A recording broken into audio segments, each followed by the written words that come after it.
चंडीगढ़ प्रदेश कांग्रेस वैसे तो हमेशा से ही गुटबाजी में घिरी रही है, लेकिन नगर निगम चुनाव के मुहाने पर पार्टी की अंतर्कलह पंजाब की तरह यहां भी कांग्रेस के लिए परेशानी का सबब बनी हुई है। चंडीगढ़ में यह हालात इसी साल फरवरी में प्रदेश कांग्रेस अध्यक्ष बदलने के बाद पैदा हुए और अब सामान्य कब होंगे कोई नहीं जानता। प्रदेश कांग्रेस अध्यक्ष पद से हटने के बाद प्रदीप छाबड़ा कोप भवन में हैं। बीच बीच में उनको लेकर कई तरह की आशंकाएं भी उठने लगती हैं, लेकिन छाबड़ा ने कभी अपने पत्ते स्पष्ट नहीं किए। हमने संगठन से लेकर चुनाव तक और पार्टी से लेकर उनके सियासी भविष्य तक पर आज उनसे बातचीत की तो छाबड़ा हर मुद्दे पर खुलकर बोले। आपको बता दें कि अध्यक्ष पद से हटने के बाद प्रदीप छाबड़ा का किसी भी मीडिया चैनल को इस तरह का यह पहला इंटरव्यू है। देखिए इसके मुख्य अंश। 4.5 महीने से आप पार्टी की गतिविधियों से नदारद हैं, ऐसा क्यों? सबसे पहले मैं धन्यवाद करना चाहूंगा ए न्यूज ऑफिस का कि आज मुझे अपनी बात कहने का अपने चैनल के माध्यम से मौका दिया। मैं कहीं नादार्द नहीं हूँ, मैं इसी शहर में हूँ। मैं कांग्रेस पार्टी के लिए काम कर रहा हूँ। मैंने बहुत से मुद्दे, अहम मुद्दे कोविड के दौरान भी लोगों के उठाए, चाहे उसमें हॉस्पिटल्स के अंदर जो एक्स्ट्रा चार्जेस लिए जा रहे थे, जिस तरह से लोगों की लूट खसोट हो रही थी। मेरे उस स्टेटमेंट्स के बाद, उस बयान के बाद, उस शिकायत के बाद ट्राई सिटी के अंदर मोहाली, पंचकूला समेत सारे हॉस्पिटल्स की जांच हुई और बाकायदा इंक्वायरी कमेटियां बैठी। उसके बाद चाहे मुद्दा फड़ी वालों का था, चाहे पानी के बिलों को देने का था, या किसी भी तरह का कोई मुद्दा था, जो भी हमने जांच के लिए मुद्दा उठाया वो मुद्दा चर्चा का विषय भी बना और उसके ऊपर इंक्वायरी भी शुरू हुई। तो इसलिए मैं कहीं नहीं हूं, मैं कांग्रेस का एक्स प्रेसिडेंट हूं, मैं कांग्रेसी एक वर्कर हूं, मैं कांग्रेसी कार्यकर्ता हूं, इसलिए मैं पूरे जोर शोर के साथ अपने काम में लगा हुआ था। लेकिन पार्टी की गतिविधियों में फिजिकली कहीं नहीं दिखते। फिजिकल अपीयरेंस के लिए हमारे जो मौजूदा अध्यक्ष हैं बड़ी सफाई के साथ झूठ बोलते हैं। अब मुझे कोई भी मीडिया वाला अगर ये पूछेगा कि आप मीटिंग में नहीं जाते, तो जब मीटिंग का मुझे मालूम नहीं होगा, चाहे वर्चुअल मीटिंग हो या फिजिकल मीटिंग हो, तो मैं उसमें कैसे जा पाऊंगा? आप बताइए मुझे मालूम ही नहीं है कि मीटिंग हो रही है, कब हो रही है, फिर कोई प्रोग्राम हो रहा है, कब हो रहा है। मुझे जब मालूम नहीं है तो मैं कहाँ उस मीटिंग में जाऊंगा? इन्होंने पिछले दिनों एक इंटरव्यू दिया था। मुझे हैरानगी होती है कि इंसान को सोच समझ के बोलना चाहिए हर शब्दों का इस्तेमाल। मेरे भी वो बड़े भाई हैं, जैसे वो मुझे कहते हैं छोटा भाई है, मेरे भी वो बड़े भाई हैं।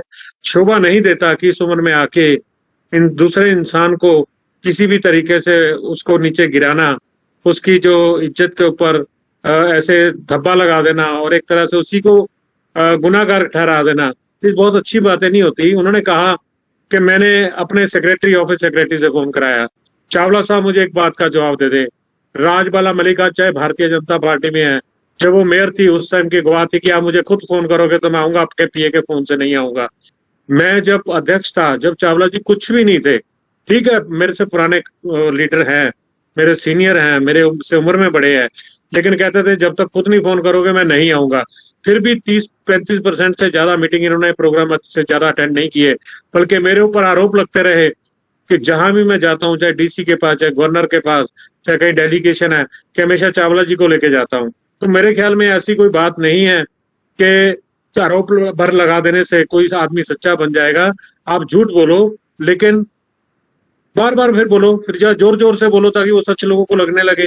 दूसरी बात, इन्होंने कहा कि मुझे आज के बाद फोन नहीं करना, ऐसा कुछ नहीं हुआ। इन्होंने मुझे एक बार फोन कॉल किया। कहीं आदमी बिजी होता है, आदमी के अपने परिवार है, बिजनेस है, कहीं ट्रेवलिंग कर रहा होता है, कहीं ड्राइविंग कर रहा होता है, हो सकता है कॉल मिस हो गई हो। मैं इस बात को डिनाई करता, लेकिन मुझे साफ साफ शब्दों में ये मैसेज बार बार दिया गया कि पहले पवन बंसल जी से जाके मिल लो, फिर मैं मीटिंगों में बुलाऊंगा, वरना मैं नहीं बुला सकता।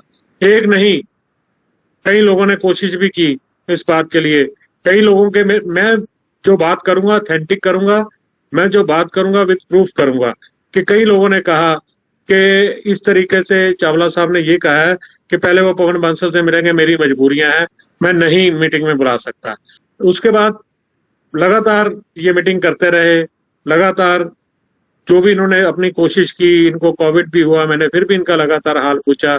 मैंने को अपने रिश्ते खराब नहीं किए किसी से, क्योंकि कांग्रेस एक परिवार की तरह है।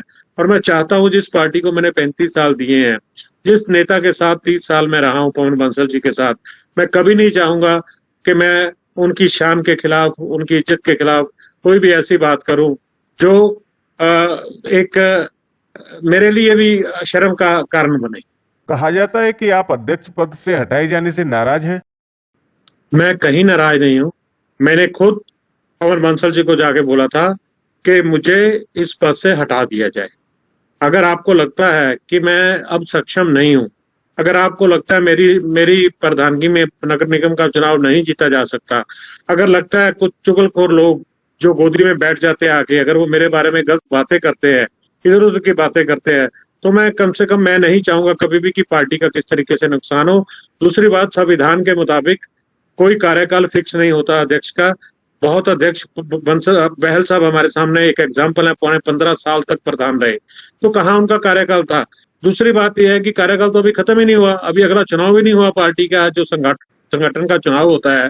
मैं संगठन के चुनाव में जीत करके अध्यक्ष बना हूं, मैं संगठन के अगले चुनाव तक अध्यक्ष रह सकता था, ऐसा कुछ भी नहीं है। लेकिन बार बार मेरे ऊपर झूठे आरोप लगाकर, एक साजिश गढ़कर, और जो मुझे जिस तरीके से बार बार डिफेम किया जा रहा था, उसको देखते हुए मैंने खुद ही ये फैसला किया था कि अब मुझे अध्यक्ष पद छोड़ देना चाहिए। और मैंने उसको लेके कोई नाराजगी जाहिर नहीं की। लेकिन नाराजगी जाहिर इसलिए होती है, इसलिए ये कहना पड़ता है कि बहुत सी ऐसी बातें हैं जिनको मैं आज इस चैनल के माध्यम से भी नहीं बोल सकता। मेरे ऊपर ऐसी ऐसी बातें कही गई, इतनी बड़ी बड़ी बातें कही गई। अगर आप पर्सनली मेरे से पूछना चाहे तो मैं बता सकता हूँ, लेकिन चैनल के माध्यम से मैं नहीं बोलना चाहता। मैं पार्टी का एक अनुशासन में बंधा हुआ सिपाही हूँ। मैं कभी भी अनुशासनहीनता नहीं की। अगर कोई मेरे से पूछेगा आपको मीटिंग में बुलाया गया, तो मुझे यही कहना पड़ेगा नहीं। या अगर मैं झूठ बोलूंगा हाँ मुझे बुलाया गया, तो फिर पूछेंगे आप जाते क्यों नहीं, फिर आपका अगला सवाल ये होगा। तो अगर मैं सच बोलता हूँ, सच को अनुशासनहीनता मान लिया जाता है, तो मेरे ख्याल में इससे बड़ी जो बुरी बात कोई नहीं होगी। पार्टी में अपनी उपेक्षा को लेकर आपने हाईकमान से शिकायत भी की थी, क्या रिस्पॉन्स मिला उसका? देखिए, मुझे बिल्कुल एश्योरेंस मिला कि ऐसा नहीं होगा, लेकिन पंजाब का मामला बहुत बड़ा है, पिछले 1.5-2 महीने से लटका हुआ है। मैंने पत्र में भी यही लिखा कि मुझे पार्टी की मीटिंगों में नहीं बुलाया जाता। अगर एक पूर्व अध्यक्ष का ये हाल किया जाता है तो मैं हैरान हूं कि और कार्यकर्ताओं का क्या होगा। एक पूर्व अध्यक्ष के साथ अगर ऐसा बर्ताव हो सकता है, तो और कार्यकर्ता और नेताओं का क्या होगा। इसमें मैंने कुछ भी गलत नहीं लिखा था, किसी के ऊपर आरोप नहीं लगाए थे। लेकिन नहीं बुलाया जाता तो नहीं बुलाया जाता। अब उसको तो सच्चाई तो आपको बयान करनी पड़ेगी। आप किसको रिपोर्ट करोगे? आप अपने हाईकमान को रिपोर्ट करोगे। हाईकमान में हमारे जो इंचार्ज होते हैं श्री हरीश रावत जी, मैंने उनको चिट्ठी लिखी, उनको बताया, ठीक है। उन्होंने उसके बाद चंडीगढ़ भी आना था, उनको कोविड हो गया। उसके बाद पंजाब का मामला बहुत बड़ा आ गया। तो इस तरह के सर्कमस्टांसेस कुछ ऐसे बन गए कि उसके ऊपर कोई प्रॉपर जो डिस्कशन नहीं हो पाई होगी, या किसी तरीके से पंजाब का फैसला होने के बाद शायद चंडीगढ़ के ऊपर भी उनका ध्यान जाएगा। खबरें ऐसी भी आई कि पार्टी से आपको निष्कासित करने की कोशिश हुई, इसमें कितनी सच्चाई है? देखिए, निष्कासन अगर वो करना चाहे तो उसका बहुत बहुत स्वागत है। अगर किसी के मन में ये शंका हो कि 35 साल के वफादार कांग्रेस के सिपाही को, जिसने अपनी जिंदगी ईमानदारी, निष्ठा, वफादारी के साथ काटी हो, पार्टी के लिए हर पल दिया हो, अगर उस आदमी को अगर अनुशासनहीन कहेंगे तो मैं ऐसे निष्कासन का वेलकम करूंगा। दूसरी बात, मैंने कोई भी ऐसी अनुशासनहीनता वाली बात नहीं कही। मैंने पहले ही बता दिया आपको कि मैंने सिर्फ ये, अगर मेरे से मीडिया सवाल करेगा तो मुझे उसका जवाब तो देना ही पड़ेगा। मैं लगातार, अगर कहीं चर्चा भी हुई, किसी टीवी पे डिबेट भी हुई, किसी जगह मुझे कुछ कहना भी पड़ा, तो मैंने किसी के ऊपर पर्सनल अटैक नहीं किया। मैंने ऐसा कभी नहीं कहा। जिस तरीके से मेरे ऊपर पर्सनल अटैक होते हैं, जिस तरीके से मेरे खिलाफ 33 आदमियों के साइन करके चिट्ठी लिखवाई जाती है, फिर वो पढ़ने भी नहीं दी जाती, कई लोगों को सिर्फ साइन करवा लिए जाते हैं उनको मिसगाइड करके, और किस तरह के गंदे आरोप उसमें लगाए गए, वो मतलब एक शर्मनाक बात है कि एक कितने तजुर्बेकार अध्यक्ष, एक कितने पुराने पार्टी के कार्यकर्ता होने के नाते उनको ये बातें शोभा नहीं देती थी। लेकिन मैंने फिर भी ऐसा कुछ नहीं कहा। मैंने फिर भी उसको ग्रेसफुली एक्सेप्ट किया, उसका भी मैंने कोई जवाब नहीं दिया इन लोगों को। तो मैं कहाँ अनुशासनहीनता कर ली? अनुशासनहीनता ये कर ली कि अगर ये नहीं बुलाते, मैं नहीं जाता, मैं नहीं बोलता, तो मैं ये अनुशासनहीनता होती है क्या? अगर मैं आराम से रह रहा हूँ, अगर मैंने पार्टी के खिलाफ कोई काम नहीं किया, अगर मैंने पार्टी नहीं छोड़ी, अगर मैं पार्टी के उसमें जो कॉन्स्टिट्यूशन है उसके मुताबिक अपनी बात कहता हूँ, तो इसमें अनुशासित निंदा की बात कहाँ से आ गई? आपने एक अलग संगठन भी बनाया, लेकिन इसकी कोई गतिविधि नहीं दिखती। मैंने पहले ही आपको बताया कि वो गैर राजनीतिक संगठन है। जहां हमें जरूरत पड़ेगी हम लोग उसके माध्यम से लोगों की सेवा करने का काम करेंगे। वो कोई राजनीतिक संगठन नहीं है। संगठन हर एक आदमी कहीं ना कहीं समाज के साथ जुड़ा हुआ है। सामाजिक जो संस्थाएं उनके साथ जुड़ा हुआ है। बहुत सी संस्थाएं ऐसी है, मैं, मेरे अध्यक्ष माननीय बंसल साहब, माननीय और हमारे नेता जितने भी बने हैं, कहीं ना कहीं जुड़े हुए होते हैं। कोई मंदिर के साथ जुड़ा हुआ है, कोई गुरुद्वारा साहब के साथ जुड़ा हुआ है, कहीं कोई किसी एनजीओ के साथ जुड़ा हुआ है। तो ये एक तरह से संगठन जो था वो गैर राजनीतिक था। उसमें हमने, अगर आपने देखा होगा, उसमें बार बार एक ही बात का जिक्र किया, ये गैर राजनीतिक संगठन है, इसका राजनीति से कोई लेना देना नहीं। गतिविधियां हमने इसलिए नहीं की क्योंकि बीच में कोविड आ गया था 1.5-2 महीने तक। हम लोगों ने लोगों के मुद्दे जरूर उठाए, लेकिन उन मुद्दों को उठाया हमने कांग्रेस के प्लेटफॉर्म के ऊपर, क्योंकि हमारे ऊपर ये आरोप लग रहे थे, पता नहीं हम बहुत खुशियां मनाएंगे ये लोग कि जब हम पार्टी छोड़ के चले जाएंगे। घबराएं मत, प्रदीप चावड़ा भागने वालों में से नहीं है, ना पार्टी छोड़ने वालों में से। अभी अभी मैंने ऐसा, ना मेरे दिमाग में कभी कुछ आया है। लेकिन अगर लगातार मुझे दरकिनार किया जाता है, अगर लगातार मेरी उपेक्षा की जाती है, तो हर आदमी स्वतंत्र है कुछ भी कहने के लिए, कुछ भी करने के लिए। रहूंगा कांग्रेस में, लेकिन अपनी बात जोर के साथ कहता रहूं। पार्टी में अब आप खुद को कहाँ देखते हैं?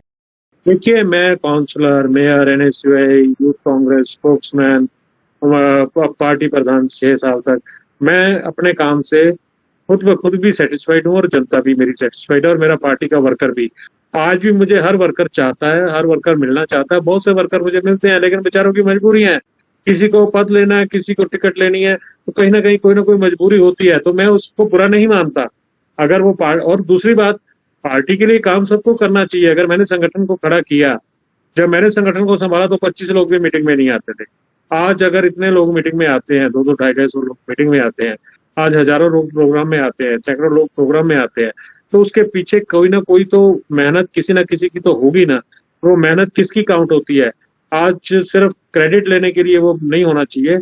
आज ये समझना चाहिए कि किसकी मेहनत का ये सारा नतीजा है। जिस आदमी ने इस पार्टी को अपना खून पसीना बहाकर, बौछारें खाकर, लाठियां खाकर, गिरफ्तारियां देकर, टाइम लगाकर, पैसा खर्च करके इस पार्टी को मजबूत करने का काम किया है। हर प्रोटेस्ट में, अगर आप दिल्ली की रिपोर्ट देखेंगे, तो हमें नंबर 1 का खिताब दिया गया मेरे टेन्योर के दौरान। अगर हम पार्टी की बात करेंगे, पार्टी के जितने प्रोग्राम, लैंड एक्विजिशन का बिल था 23 फरवरी को, पहला प्रदर्शन 2015 को किया था, मैं 9 जनवरी को बना था।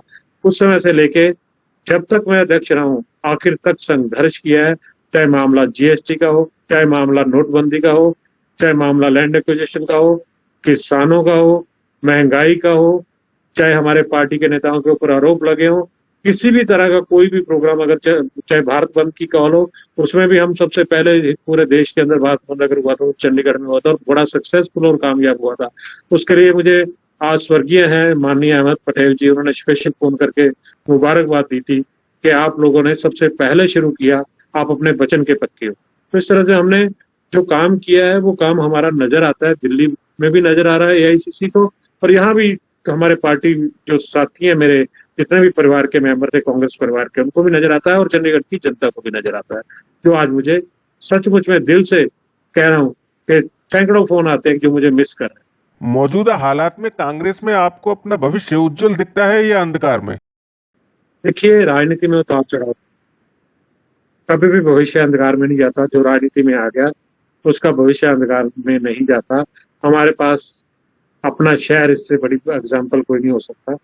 इसलिए मैं दूर तक नहीं जाना चाहता, लेकिन राजनीति में जो होता है, थोड़ा बहुत चलता रहता है। थोड़ा बहुत आपकी बात जो होती है, वो कई बार आप नहीं पहुंचा पाते प्रॉपर तरीके से। दूसरे लोग जो आपके विपक्ष वाले होते हैं, अच्छे तरीके से पहुंचा देते हैं। कहीं ना कहीं कोई ना कोई कमी तो होती है, लेकिन फिर भी मैं इतना जरूर जानता हूँ कि राजनीति में उतार चढ़ाव आते रहते हैं। कोई भी आदमी राजनीति से बाहर नहीं जाता जो एक बार राजनीति में आ गया। मुझे 35 साल हो गए, जाऊंगा नहीं राजनीति से बाहर, यहीं रहूंगा। इस चंडीगढ़ वासियों की सेवा करूंगा, इस देश की सेवा करूंगा, और जितनी लोगों की जरूरतें होंगी उनको पूरा करने का हर संभव प्रयास करूंगा। उनके लिए लड़ूंगा, उनके हकों के लिए लड़ूंगा, आवाज बुलंद करूंगा। ये मेरा चंडीगढ़ वासियों से वायदा है, ये मेरा कांग्रेस के हर वर्कर से वायदा है कि जिस तरह से मैंने उनको पूरे 35 साल तक इज्जत दी, जिस तरह से 15 साल पार्षद रहते हुए इज्जत दी, जिस तरह 6 साल अध्यक्ष रहते हुए इज्जत दी, उसी तरह से उनकी इज्जत आज भी मेरे मन में बरकरार है। मैं पार्टी के हर उस वर्कर का, हर उस साथी का, हर उस नेता का धन्यवाद करना चाहता हूँ जिसने मुझे कहीं भी किसी भी तरह की सपोर्ट की जरूरत पड़ी, उन्होंने मुझे मदद की, सपोर्ट की और मेरे साथ खड़े रहे। इससे बड़ा परिवार मुझे शायद कभी नहीं मिल सकता, जो परिवार में छोड़ के जिसको मुझे छुड़वाया जा रहा है जबरदस्ती, मैं छोड़ के नहीं गया बल्कि उससे जबरदस्ती छुड़वाया जा रहा है आज मीटिंगों में ना बुला के। पता नहीं किस चीज का एक भय बना हुआ है नेताओं के मन में कि अगर प्रदीप छावड़ा एक्टिव रहेगा तो पता नहीं क्या होगा। अरे मेरे कुछ नहीं होना, मैं सब कुछ पा लिया, इस उम्र तक सब कुछ मुझे मिल गया, मुझे भगवान की दया है मेरे ऊपर, तो इसलिए मुझे कोई लालच नहीं है। लेकिन मैं फिर भी चाहता हूँ मैं चंडीगढ़ वासियों की सेवा करूँ। आने वाले नगर निगम चुनाव में कांग्रेस क्या बीजेपी से सत्ता छीन पाएगी? कांग्रेस थम्पिंग मेजोरिटी के साथ जीतेगी कांग्रेस, ये मैं आज आपको बताना चाहूंगा। भारतीय जनता पार्टी के लोगों ने जिस तरीके से पिछले 6 मेयर होते हुए काम किया, आज 6वां मेयर है उनका, उस तरीके से लोग, यहाँ की जनता परेशान है। टैक्स लगाए गए, पानी के बिल बढ़ाए गए, प्रॉपर्टी टैक्स बढ़ाए गए, हर तरह से सिर्फ टैक्सों का बोलबाला रहा। आप किसी भी टैक्स को उठा लीजिए, चाहे सीवरेज है, चाहे कोई भी टैक्स उठा लीजिए, सिर्फ टैक्स ही टैक्स लगाए गए। दूसरी बात, भ्रष्टाचार का बोलबाला रहा। हमेशा कॉर्पोरेशन के हर 2-4 महीने के बाद ये खबर आती है कि तनख्वाह देने के लिए पैसे नहीं है। किस तरह से प्राइवेट कंपनियों को, लियोन जैसी कंपनी को फेवर किया गया, किस तरह से जो काम 1.5-2 करोड़ में हो सकता था उसको 4.5 करोड़ में करवाया गया पिछले 6 साल के अंदर। और मतलब ये सारी बातों को लेकर के लोग बड़े सजग हैं। और बिल्कुल जो फील्ड में काम नहीं हुआ, सड़कों का बुरा हाल, पार्कों का बुरा हाल, लाइटों का बुरा हाल, किसी भी तरीके से चंडीगढ़ वासियों को राहत नहीं मिली। यहाँ चाहे स्टेट डॉग की बात हो, यहाँ चाहे और मामलों की बात हो, लेकिन अभी स्टेट कैटल्स की बात हो, आप सदर्न सेक्टर में चले जाइए, आउटर सेक्टर में चले जाइए, आज भी रात को लोग फिर वही एक्सीडेंट वाले हालात में है। तो ये सब बातों को देखते हुए यहाँ पार्षदों का ना तो कंट्रोल है, यहाँ की मेंबर पार्लियामेंट का कोई कंट्रोल नहीं, वो आती नहीं, उनका कोई मतलब नहीं है। और यहाँ के जो हमारे और ऑफिसर साहबान है, उनका कोई ध्यान नहीं है, सबका ध्यान एक ही तरफ है, पैसा, ये पैसा। इस बार के नगर निगम चुनाव में लोग कांग्रेस को क्यों चुनेंगे? देखिए, कांग्रेस का जो वोट बैंक रहा है वो हमेशा जनता रही है, जनता ही सर्वोपरि है। आज जिस तरीके से पानी के बिलों में हाल हुआ है, ये जो डोर टू डोर कलेक्शन वालों का हाल हुआ है, और जिस तरीके के अंदर महंगाई बढ़ी है, जिस तरीके से पेट्रोल डीजल के दाम बढ़े हैं, नोटबंदी के बाद से बुरा हाल है, जीएसटी के बाद से बुरा हाल है, कोविड के दौरान कोई प्रॉपर अरेंजमेंट नहीं था। आपने देखा होगा कि एक वॉयल में जहां 10 डोज लगनी चाहिए, 12-12 डोज प्रशासन लगवा रहा है। ये सब बातों को लेकर के लोगों में बहुत ज्यादा रोष है, और इसलिए लोग जो है कांग्रेस को चुनेंगे, ऐसा मेरा मानना है। और ऐसा मेरा विश्वास है इस बात के लिए कि लोग कांग्रेस को भी देख चुके हैं, लोग बीजेपी को भी देख चुके हैं। जब दोनों का कंपैरिजन होगा तो कांग्रेस को प्रेफरेंस दी जाएगी, और कांग्रेस बहुत बढ़िया मेजोरिटी के साथ यहाँ पे 5 साल आने वाले अपना मेयर बनाएगी। चंडीगढ़ में कांग्रेस संगठन के तौर पर कमजोर दिखती है, क्या चुनाव में इसका असर नहीं होगा? थोड़ा संगठन को और मजबूत करने की जरूरत है, कुछ कमियां हैं, हम कमेटी जैसे डिक्लेयर नहीं हो पा रही, इसको जल्दी डिक्लेयर करवाना चाहिए, इसको जल्दी से अनाउंसमेंट करानी चाहिए ताकि लोगों को काम पे लगाया जा सके। लोग काम करेंगे, अपने अपने इलाके में जा करके सिर्फ टिकटों तक सीमित ना रहे, पार्टी के लिए काम करें, तो तभी पार्टी मजबूत होगी। कैंडिडेट तो एक ही होगा, लेकिन सबको साथ मिलकर चलना चाहिए। ये मेरी तरफ से सबसे गुजारिश है, सब कांग्रेस जन से भी मेरी गुजारिश है कि मिल करके काम करें, बैठ करके फैसले करें, और टिकटों जो होगी वो जो योग्य जो उम्मीदवार है उनको दी जाए। क्या आप इस बार नगर निगम चुनाव लड़ेंगे? देखिए, अभी तो मेरा मन ही नहीं है कोई, अभी तो मैं 6 साल अध्यक्षता की है पार्टी की, मैंने तो पिछला चुनाव भी नहीं लड़ा, मैं 3 बार जीता हुआ कैंडिडेट हूँ, लेकिन अभी मेरा कोई ऐसा मन ही नहीं है, ना मैंने सोचा ऐसा कि मैंने कोई चुनाव लड़ना है या नहीं लड़ना। मेरे मन में ऐसी कोई धारणा ही नहीं है चुनाव के बारे में। मैं संगठन को मजबूत देखना चाहता हूँ, मैं संगठन का आदमी हूँ, मैं चाहता हूँ कि संगठन अच्छे तरीके से काम करे, सारे साथी मिलजुल कर काम करें, ताकि हम कांग्रेस को एक बहुत अच्छी वोटों के साथ हर कैंडिडेट को जिता सके, और अच्छे और साफ सुथरी छवि वाले लोगों को आगे आकर इस चंडीगढ़ की जनता की सेवा का मौका मिले। आपकी सीट पर आपकी पार्टी में ही टिकट के अन्य दावेदार खड़े हो रहे हैं, आप इसको कैसे देखते हैं? नेता आते रहेंगे, नेता जाते रहेंगे, दावे होते रहेंगे, दावे खत्म होते रहेंगे। लेकिन चुनाव लड़ कहना बहुत आसान होता है। जब चुनाव के अंदर लोग जाते हैं, तो चुनाव में जब चुनाव लड़ना पड़ता है, असलियत तब सामने आती है। अदरवाइज चुनाव लड़ना एक कोई खेल नहीं होता, कोई बच्चों का खेल नहीं है। कहने को कोई भी कहीं से लड़ लेगा। यहाँ पे कोई ना तो नेशनल पॉलिटिक्स है, ना कोई नेशनल लीडर है। यहाँ पे अपने अपने इलाके में जीत जाए लोग, वही बहुत है। कोई बात जरूर आज करनी चाहूंगा, अगर आप इजाजत दे तो, कि पवन बंसल जी और सुभाष चावला जी के नेतृत्व में 22 सेक्टर के अंदर धरना दिया जाए महंगाई को लेकर। हैरानगी की बात है मेरे लिए कि ना तो मुझे मीटिंग में बुलाया गया, आज फिर मीटिंग हुई। आज तो फिजिकल मीटिंग थी, और ना ही मुझे बताया गया कि यहाँ को धरना है। कैसे कांग्रेस को चलाएंगे, मुझे समझ नहीं आती।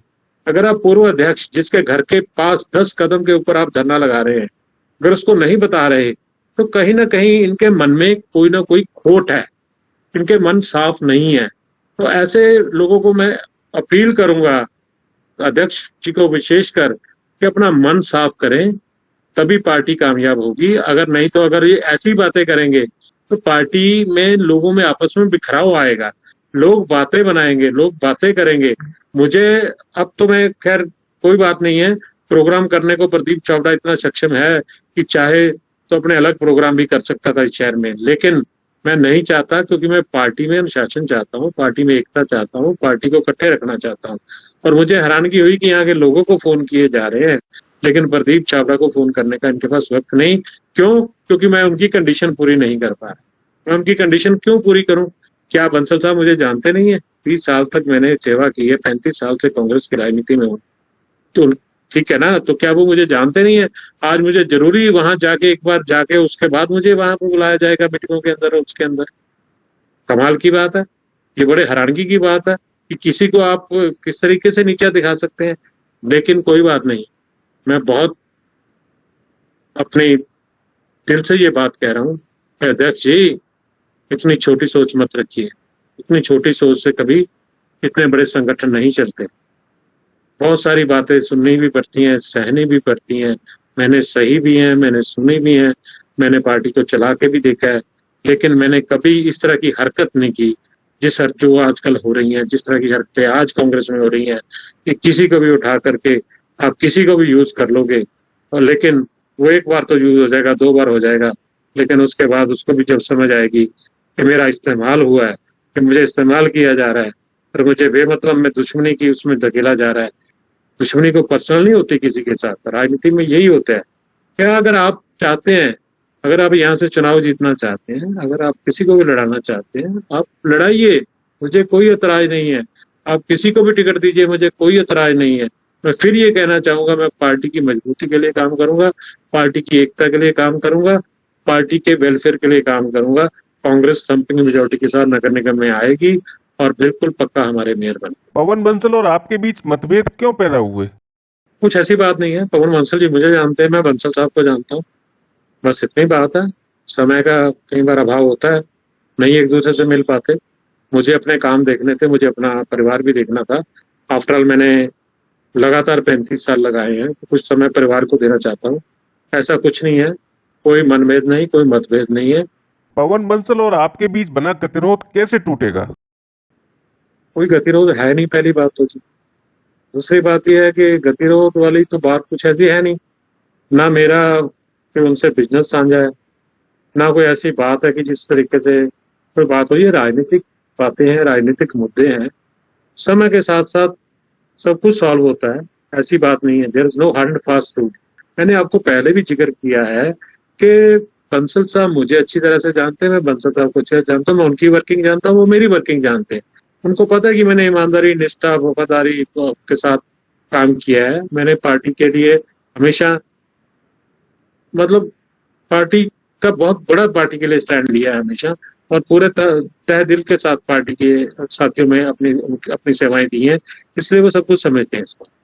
प्रदीप छाबड़ा की पहले जैसी राजनीतिक सक्रियता कब से देखने को मिलेगी? कुछ चीजें समय के ऊपर छोड़ दीजिए, कभी फिर दूसरी इंटरव्यू भी तो आपने करनी होगी। आज तो पहली इंटरव्यू है, इसलिए दूसरे इंटरव्यू के लिए कुछ छोड़ दीजिए, शायद नतीजे अच्छे ही होंगे। चलते चलते आखिरी सवाल, आपका राजनीतिक गुरु कौन है? मेरा राजनीतिक गुरु, ऐसा तो कोई सच मैंने गुरु बनाया नहीं कभी किसी को राजनीति में, लेकिन ठीक है, मैंने सीखा बहुत लोग। सीखने की ना तो कोई उम्र होती है, सीखने का ना कोई समय होता है।